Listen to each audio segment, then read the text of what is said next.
Assalamualaikum warahmatullahi wabarakatuh. Berjumpa lagi dengan saya Rahmi Fadila Putri.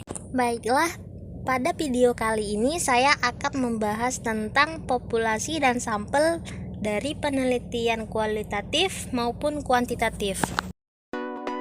Sebelum kita membahas lebih lanjut tentang populasi dan sampel penelitian kualitatif maupun kuantitatif, alangkah baiknya jika kita mengetahui apa pengertian dari populasi maupun sampel.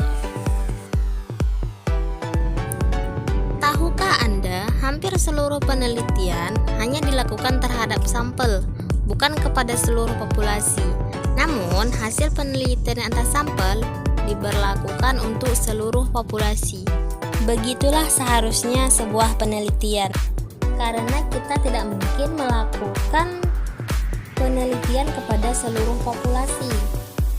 Jika penelitian kita lakukan untuk seluruh populasi, maka bisa dibayangkan bahwa penelitian ini akan sangat menyulitkan. Maka dari itu, diambillah beberapa sampel dari populasi untuk dijadikan penelitian. Kemudian, hasil dari penelitian tersebut akan diaplikasikan untuk seluruh populasi. Jadi dapat dikatakan populasi itu sebagai totalitas dari semua objek yang pada nantinya akan diteliti.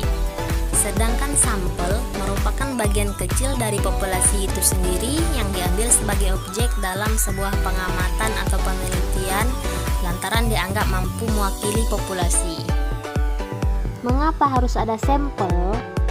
Karena dengan adanya sampel itu akan menghemat biaya, tenaga, dan waktu peneliti. Seperti yang telah saya jelaskan sebelumnya, yaitu meneliti menggunakan sampel akan sangat meringankan tugas peneliti karena tidak harus meneliti keseluruhan populasi, cukup dengan beberapa sampel yang terpilih. Kemudian, perolehan data pun akan menjadi lebih cepat karena cukup beberapa sampel yang diteliti. Waktu yang digunakan pun relatif sebentar. Jadi para peneliti tidak akan terlalu lama untuk meneliti. Kemudian yaitu menghasilkan gambaran perwakilan atau representatif dari seluruh populasi, yaitu mampu memberikan informasi terkait populasi yang diteliti melalui perwakilan beberapa sampel saja, sehingga informasi yang dibutuhkan mampu menjawab tujuan dari penelitian yang dilakukan. Kemudian, cara penggunaannya pun cenderung lebih sederhana sehingga mudah untuk dilaksanakan. Selanjutnya, memberikan informasi yang banyak dengan biaya yang rendah. Nah, itulah dia beberapa kelebihan dari sampel. Selanjutnya, kita akan membahas tentang langkah penggunaan penelitian sampling. Yang pertama yaitu menentukan besar atau luas populasi yang akan diteliti. Ini merupakan sangat penting ya teman-teman, karena menentukan besar populasi diperlukan sebagai tahapan awal dalam penentuan sampel, karena nantinya dapat memberi batas kepada peneliti tentang populasi yang harus diteliti agar tidak melebar pada populasi lain yang dianggap kurang relevan. Kemudian yang kedua yaitu mengenali kualitas anggota populasi yang akan diteliti. Karena pada tahapan ini diperlukan agar peneliti dapat mengambil kesimpulan di awal mengenai keadaan anggota populasi.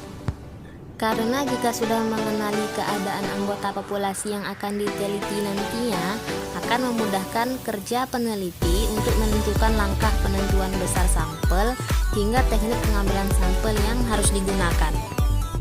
Kemudian yang terakhir yaitu menetapkan besaran sampel yang akan digunakan. Sama halnya dengan populasi, besaran atau jumlah sampel juga harus ditetapkan terlebih dahulu sehingga dapat diperkirakan sampel mana saja yang sekiranya mampu mewakili anggota populasi dalam penelitian. Selanjutnya di sini ada beberapa teknik sampling dalam penelitian kualitatif maupun kuantitatif yang akan kita bahas satu persatu. Yang pertama yaitu sampling purposive.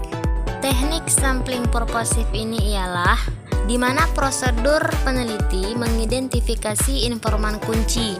Artinya, orang yang memiliki pengetahuan khusus tentang topik yang sedang diselidiki.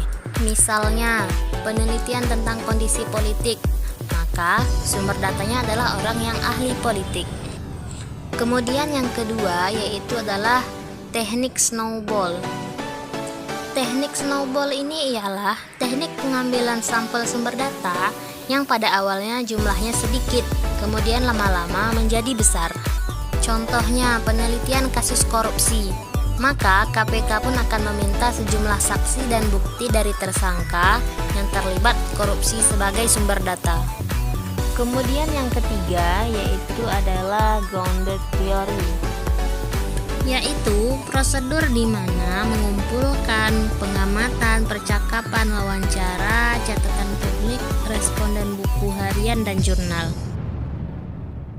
Setelah mengetahui tentang teknik sampling penelitian kualitatif, baiklah selanjutnya kita akan meneruskan yaitu penjelasan tentang teknik sampling penelitian dari penelitian kuantitatif.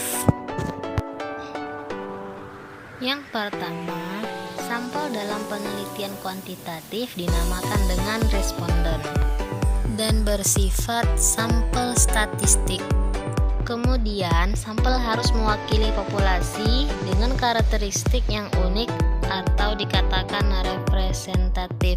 Kemudian, keputusan mengenai responden harus dilakukan oleh peneliti untuk memaksimalkan kemampuan generalisasi penelitian. Nah, itulah dia beberapa teknik sampling dari penelitian kualitatif dan kuantitatif. Semoga ilmu kita bisa nambah terus ya guys. Dan selanjutnya saya mohon pamit. Semoga kita bisa bertemu di video selanjutnya. Dan saya ucapkan wassalamualaikum warahmatullahi wabarakatuh.